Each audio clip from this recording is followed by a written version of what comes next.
Merci, Monsieur le ministre. La parole est à Madame Marguerite Després-Audebert. Merci, Monsieur le Président. Monsieur le ministre, j'associe à ma question mon collègue Laurent Garcia. La presse s'adapte à la transition numérique et se transforme dans ses usages. Jamais la résilience de ces acteurs n'a été aussi importante. Se sachant investis d'un rôle sociétal primordial dans cette crise sanitaire, la plupart des titres, notamment d'information politique et générale, les IPG, continuent de paraître en format papier, souvent à perte. Mais les recettes du numérique ne compensent pas, loin s'en faut, la chute des revenus publicitaires, catastrophique ces 2 derniers mois, ni celle de la diffusion, tout aussi abyssale dans les points de vente. Car le modèle économique des journaux et magazines repose toujours principalement sur un duo de vente espace-exemplaire. Celui-ci doit être maintenu. La presse papier doit donc continuer à être distribuée.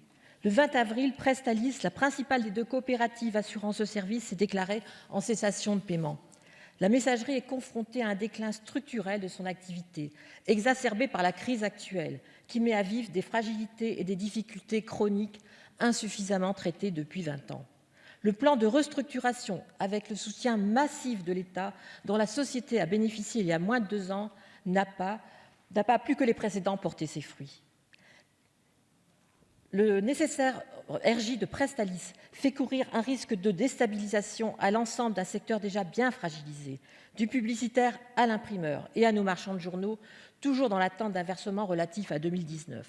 Nous devons préserver la richesse et la spécificité française que sont la diversité de ces titres et le foisonnement des petits éditeurs. Ils font partie de notre patrimoine culturel et territorial, aujourd'hui mis à mal. Monsieur le ministre, comment, à l'époque des fakes, encore mieux soutenir la presse écrite vitale pour son rôle d'information, d'éducation et de lien social auprès des citoyens lecteurs? Que pensez-vous d'un crédit d'impôt pour les annonceurs? Comment l'État peut-il assurer la pérennité de la distribution de la presse? Comment protéger l'ensemble des acteurs de cette filière qui a pour vocation de transmettre les savoirs et qui est essentielle à notre quotidien et à notre démocratie? Merci, chers collègues. La parole est à Monsieur Franck Riester, ministre de la Culture.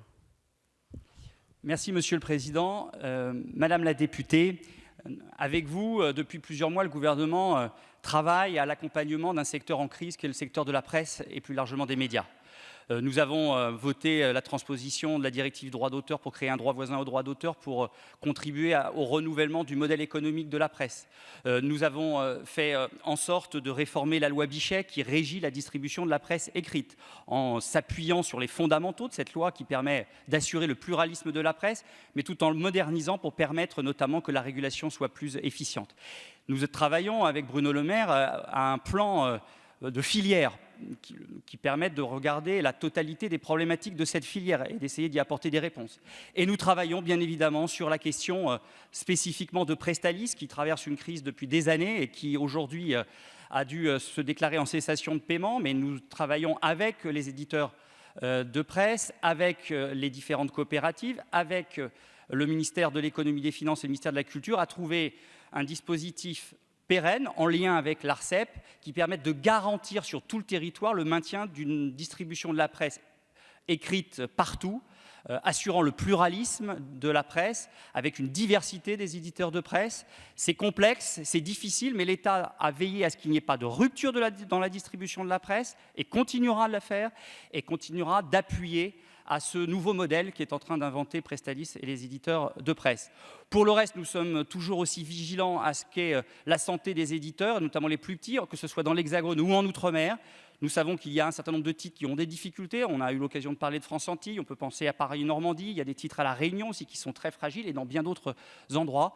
Nous continuerons avec ces titres, avec les organisations professionnelles, à trouver des solutions pour chacun, car c'est la diversité de la presse qui garantit son pluralisme.